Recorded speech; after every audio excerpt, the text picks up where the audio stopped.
Mula po sa Bedford Party List, tumutulong sa ating mula po noon hanggang ngayon, Congressman Malu Libana.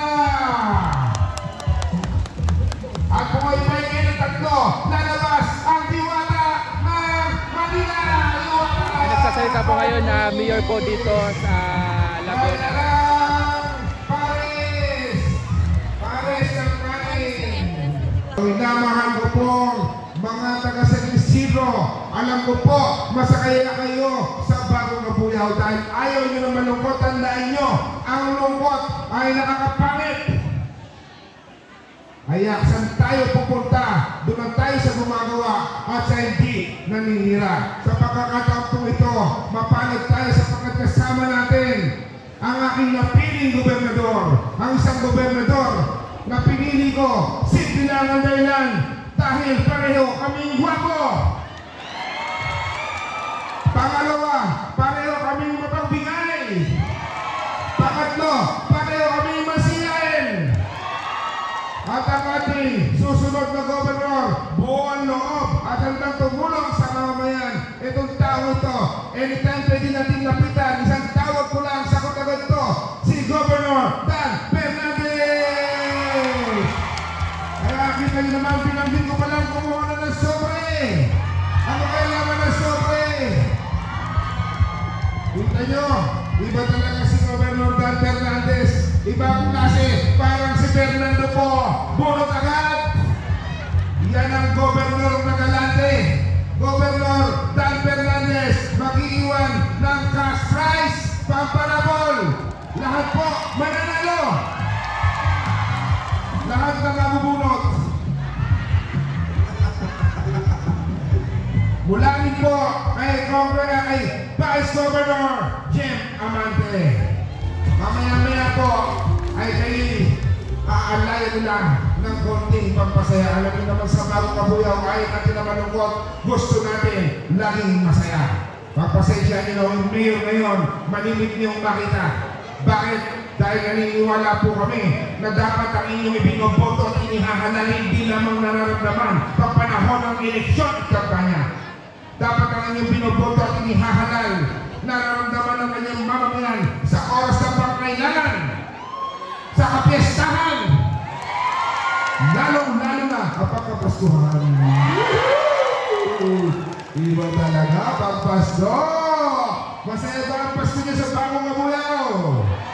Noong 2022 ang Pasko sa Kabuyaw, sabi ng iba, hindi kaya pasahin ng mayor yan, pero masaya ang lahat ng Kabuyaw. Hindi ba kayo nakatikim na mabuti mabangat? Napakasarap na bigas. Mamahalin na hindi mumurahin. Bakit mamahalin? Sapagkat ang nagmamahalin, mahal ang ibinibigay. Hindi kuripot ang mayor ngayon. Ang mayor ngayon hindi nangihinayan sapagkat malinaw ang ating direksyon, ang pera ng bayan ibalik sa mamamayan. Lapit na naman ang Pasko. Marami na namang sasakit ang lugod. Nakabuhat na mabuti ng bangawat, masarap na bigat. Ubos ang mga tindahan konstan at alaksang patindahan. Sapagkat mahihirapan na magbuhat dahil Pasko na naman. Kaya lang nakikinip ako ang takal na Pasko. Ano ba ang Pasko sa Pilipinas? Ano, ate? Bigayan. Anong buwan? December, ang tagal. Huwag na natin patagalin. November pa lang, Pasko na natin. Hindi na natin papatagalin sapagkat ang dami natin pamilihin. Ay wala ng Diyos, sabi nga sa matanda, alam mo na yun, tumanda ako ng ganito pero ngayon ko lamang naranasan ang ganitong Pasko sa Kabuyaw. Kaya naman pala, ba't hindi ginagawa ng iba? Sabi naman ng iba, ano mga kalaban ko? Yan naman si Mayor, bigay ng bigayan. Sinasana yun ang tao kakabigay. Ay, ano ba? Ano pa kayo? Ay, may pambigay naman. Ang masama, may pambigay, ayaw magbigay. Kung kayo pagbibigay, nagbibigay o hindi nagbibigay. Taas ang kamay na may gusto na hindi nagbibigay. Taas ang kamay na may gusto na nagbibigay! Iba talaga. Pag gusto ay nagbibigay sapagkat ang nagbibigay ay pinagpapala ng Panginoon. Higit sa lahat, ang nagbibigay ay nakakapogi. Tama? Sabi ng iba. Sabi, bigay ng bigay. Dapat di nila sinasanay pagbibigay ng tao. Basta kami, umupo, nag-iipon kami ng ipon. Di wow. Sabi ko, ipunin nyo ng ipunin. Pamimigay ko ng pamimigay. Kaya anin mo, ang ipon. Ang mahalaga, masaya ang mamayan. Tandaan nyo, ang gobyerno na andito para tumulong. Hindi na andito ang gobyerno para mag-ipon. Ang gobyerno na andito para tumulong at pasayahin ang mamamayan. Kapagkat ang malungkot na gobyerno matatalo. Kaya nga ako mananalo. Diba? At sa pagkakataon to, alam ko, panalo na naman ako sa San Isidro. Diyos, straight na naman yan. Teka, pag-isama natin Pasko, baka magkalimutan. November pa lang, babalik na kami dito, magbibigay na kami ng Pasko. Pwede na.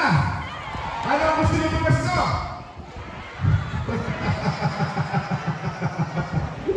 Okay. Alam niyo, ako ang taong mahilig mag-ipon kasi natutunan ko sa nanay at tatay ko, mag-ipon ka na mag-ipon. Halimbawa, may natirahan ko siya sa pera sa bulsa ko, ilagay ko sa alkansya. Pagdating ng dulo ng taon, marami na yan. Pasakin mo alkansya, ibigay mo sa mga taong gusto mong pasihin. Ganon din ako. Magmula ng unang araw na magpupo ako, nag-ipon ako. Pangalawang araw, nakasang taon, nakadalawang taon, patatlong taon ko ngayon. Ay 3 taon na ako nag-ipon. Kasi gusto ko surpresahin ng mga tingkabuyaw. Ang gusto ko sa huling termino ng huling taon ng unang termino ko, masaya ang mamamayan. Gusto ko ganun, para hindi ako malimutan. Kaya nag-ipon ako na nag-ipon. Kaya itong Paskong ito, ang dami kong naipon. Sobrang dami. Ang problema isa,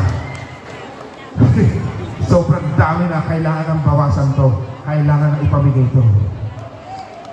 Kaya bukod sa bigas, may cash pa. Walang Diyo. Tuwan-tuwa eh. Tuwan-tuwa mga nagbibingo. Tuwan-tuwa mga nagtotawid. O ganito ang usapan natin. Uunahin muna natin ang bigas. Pagkatapos ng bigas, cash na. Pahig ba kayo? Abay, palagay ko, Marso na, namimigay pa tayo sa dami ng tinakabuyaw. Pero hindi tayo titigil, magbibigay pa rin tayo ng magbibigay. Sapagkat ang nagbibigay ay nakakapogi. Diba? Magbibigay tayo ng bigay, hindi tayo manghihinayang. Dapat hindi nanghihinayang sa kabuyan nyo dahil deserve nyo ang maayos na serbisyo. Okay? Alam nyo, ngayon pa lang po, nagpapasalamat na ako. Sapagkat ramdam na ramdam ko, ay isipin nyo, alas 9 pa, alas 6 pa lang nandito na kayo. Grabe naman kayo. Alas 5 pa. Sino yata ay nagsaing? Alas 9 pa, usapan, ba't alas 5 nandito na kayo? Wala nyo kayo eh, nakakahiya tuloy malay. Ang aga nyo pumunta. Pero ngayon pa lang po, ramdam na ramdam ko po, kung mag-i-eleksyon ngayon hanggang bukas, hanggang sa Mayo, panalo na ulit ako. Maraming salamat po. Salamat po sa suporta nyo, hindi lang sa akin at sa aking mga kasama. Hindi po kayo nagkamali.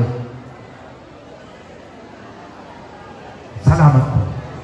At sa pagkakataon po ito, nahihilingin naman ako sa inyo. Pagbigyan nyo naman ako. Bigyan nyo naman ako ng makakatulong. Bigyan nyo naman ako ng kasanggapan. Bigyan nyo naman ako ng mas makapagparami ng programang gagawin ko. Bigyan nyo po ako ng mas makapagbigay ng dobling papasko. Yung magbibigay ng dobling papasko dahil next year, 2025, nakaupo na to, doble na papasko sigurado. Bigyan nyo naman po ako makakatulong sa Kongreso. Total, ang kalaban naman po niya, hindi naman taga rito, tiga Kalamba naman. Abay, isang pa ba tayo? Eh di siya taga-kabuyaw na. Tandaan nyo, pag taga-kabuyaw, mas mamahalin tayo ng mga natuwa. Nang magmamahal sa isang kabuyaw nyo, kundi isang tunay na kabuyaw nyo. Bigyan nyo naman po ako ng makakatulong na hindi ako aawain. Bigyan niyo po ako ng makakatulong na mas magdi-deliver. Madali ko lang makausap sapagkat magkapatid kami. Bigyan niyo ako ng makakatulong sa congressman. Doon tayo sa masaya. Doon tayo sa mahulag. Doon, hain tayo! Doon tayo sa